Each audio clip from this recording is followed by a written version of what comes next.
Welcome. In front of me is a Samsung Galaxy A20s, and today I'll show you how you can put this phone into safe mode.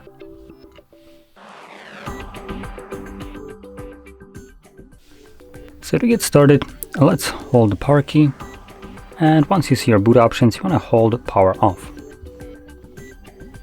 As you can see, it changes to safe mode, so let's click on it now.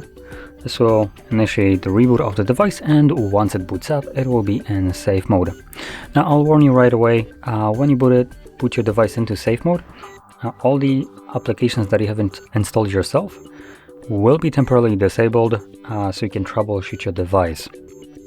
There will also be certain apps from Samsung themselves that won't function in this mode, but that's completely normal. Once you reboot the device again, everything should go back to just functioning normally, so you can use again all the apps that you have installed. And there we go. So you can see we are now in safe mode. Widgets don't seem to work in here, and let's see. So it looks like apps that wouldn't be accessible just disappear from your home screen. I believe there should be an app right here, but as you can see, it's no longer visible.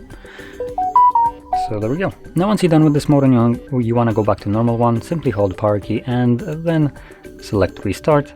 Once the device boots back up again, it will, like I mentioned before, go back to normal mode.